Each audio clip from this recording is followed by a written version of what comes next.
सोबत असेल जाणीव। रोखोक बातम्यांसाठी पाहत राहा जाणीव मराठी। होऊ दे जाणीव। लाईक करा, शेअर करा आणि सबस्क्राईब करा आपल्या हक्काचे चॅनल जाणीव मराठी।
महाराष्ट्रामध्ये ज्या विधानसभेच्या निवडणुका झाल्या आणि ह्या निवडणुकीच्या नंतर जे काही निकाल आले ते निकाल हे कुठल्याही पक्षाचे म्हणजे हे काही म्हणजे माणसाने दिलेले निकाल नव्हते, ते माणसाच्या मताचा निकाल नव्हता, तर हा मशनीचा निकाल होता।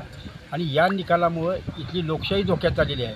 आणि याच प्रश्नावर काल बाबा आढाव यांनी पुणे इथे आत्मक्लेश आंदोलन केले आणि त्याला पाठिंबा द्यायचं म्हणून आम्ही आज महाराष्ट्राचे पहिले मुख्यमंत्री स्वर्गीय यशवंतरावजी चव्हाण यांच्या समाधी स्थावर आम्ही इथे या ठिकाणी या आंदोलनाला पाठिंबा द्यायचा आणि या देशातून EVM मशीन हटवायची यासाठी आजपासून या आंदोलनाची आम्ही सुरुवात केलेली आहे। इथून पुढच्या काळातसुद्धा हे आंदोलन अशाच पद्धतीने जोपर्यंत ही मशीन जात नाही आणि जोपर्यंत बॅलेट पेपरवर निवडणुका होत नाहीत तोपर्यंत ही लढाई आता बहुजन क्रांती सेनेच्या माध्यमातून आम्ही लढणार आहे हे आम्ही आज घोषित करतो।